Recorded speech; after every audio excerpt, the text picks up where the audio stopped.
Welcome to today's deep dive. Um, when you look at a glowing neon sign for a movie theater in a new city, and well, you usually just see the promise of a fun night out. But if you're standing outside and you don't really speak the language well, that glowing sign can suddenly feel like, I don't know, a giant stop sign. Oh, yeah, absolutely. It's a classic case of language paralysis. Right. Because you want the experience, but the language barrier creates this like invisible wall of anxiety right between you and the ticket booth. Yeah, the stakes feel incredibly high. Even for something as simple as buying a movie ticket, your brain is basically treating a basic transaction like some major social test.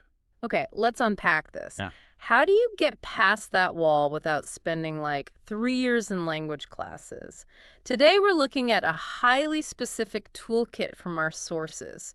Basically, the essential English phrases for beginners to navigate city entertainment without fear. Exactly. And it turns out the absolute bare minimum to get in the room basically boils down to just two phrases. What time does the movie start?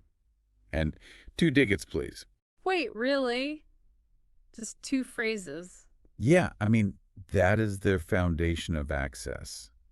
Heavily repeating and memorizing those specific phrases completely short circuits the initial anxiety of the transaction. Because you aren't like formulating a complex sentence on the fly. Right, exactly.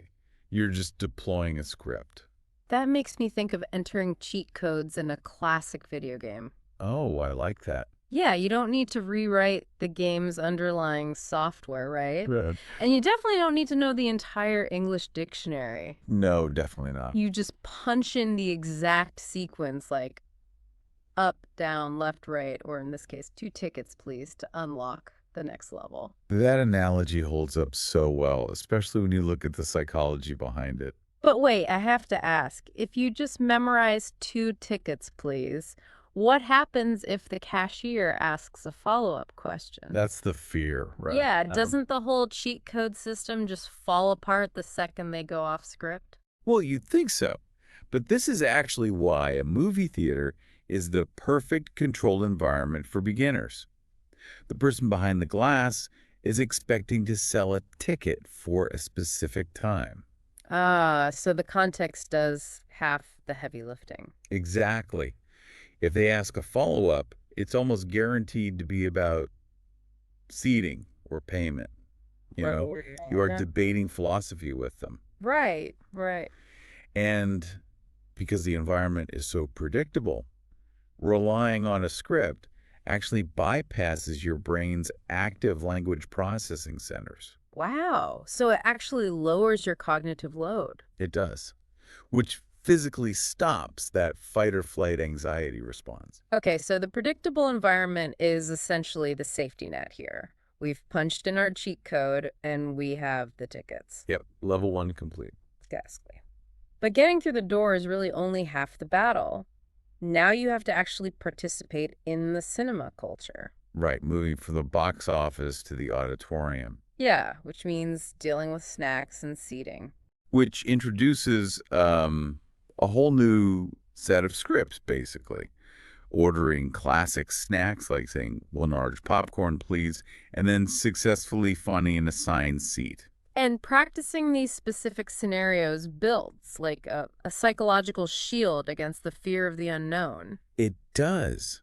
When you prepare for the exact transactional sequence of a movie theater, you eliminate surprises. I can definitely see how the popcorn order is just another cheat code. But finding a seat, I mean, how does knowing a phrase help you navigate a dark room? Well, it's about knowing what to expect. You know they'll hand you a ticket with a letter and a number. You know you might have to say, excuse me, to squeeze past someone in a row. Oh, I see. Your brain doesn't have to panic about what might happen because the script dictates exactly what will happen. Okay, so what does this all mean? Mastering a simple popcorn order or asking about a showtime, how does that actually translate into broader real world confidence when you're exploring the rest of the city? That's the best part. There is a massive shift. This really gets into how human confidence scales. When you realize you successfully navigated this entire sequence, buying a ticket, ordering food, finding a seat, you prove to your brain that the environment isn't hostile. You've claimed a small victory. Exactly. And that victory cascades. Suddenly ordering a coffee the next morning or asking for directions, it doesn't trigger that same language paralysis. Because you've proven the cheat codes work. Right. You don't need total fluency to participate in the city's culture. You just need a small, targeted vocabulary to get your foot in the door. The realization that you can safely navigate a public space using just a handful of phrases is incredibly empowering. It Wow. really reframes the entire city from a place of intimidation to a place of opportunity. That is so true. It's about confidently claiming your right to have fun.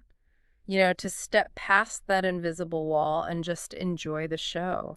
So think about this the next time you're standing outside a venue feeling a bit intimidated by a language barrier.